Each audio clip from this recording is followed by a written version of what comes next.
Somewhere along the line, self love stopped being something you cultivated and started being something you performed. It began to look like constant visibility, sexual availability, radical exposure, and a public declaration of how free you are, often measured by how much of yourself you're willing to give away: your body, your intimacy, your privacy, and your boundaries.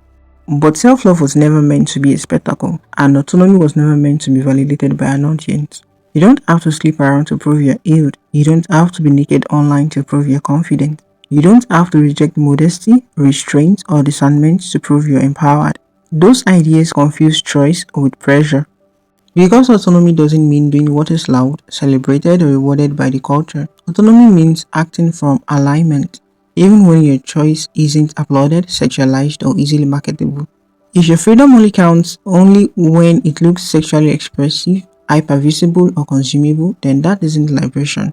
That is simply another box, one that still centers around external validation, just dressed up as empowerment. True autonomy includes the right to say, this doesn't align with me, this doesn't feel safe for me, this doesn't honor my values, and this doesn't nourish my spirit, and to say it without needing to explain yourself. Real self-love is not reactive. It doesn't exist to prove anything to anyone. It is not built in opposition, not doing this because others say you should, or doing that because others say you shouldn't. It is rooted, it is grounded, it is internally governed.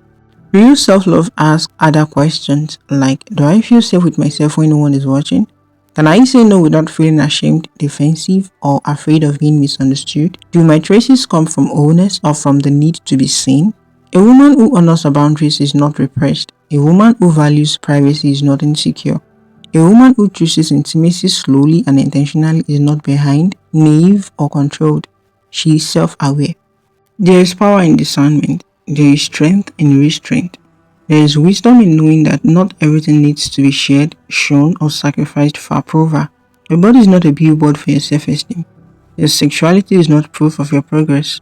And your worth does not increase or decrease based on how visible, desirable, or accessible you are to strangers. Self-love means your body belongs to you first, not to trends, algorithms, or other people's expectations of what confidence should look like. It means you get to decide what parts of yourself are public and what parts are sacred. And autonomy also includes the right to opt out. To opt out of narratives that shame modesty or glorify excess. To opt out of the idea that empowerment must always be sexual, loud, or provocative to be valid. Because the most grounded confidence doesn't ask for applause, it doesn't need like to feel real, and it doesn't require you to abandon your values to feel whole. You are allowed to be liberated and private, confident and covered, self-expressive and selective, soft and sovereign.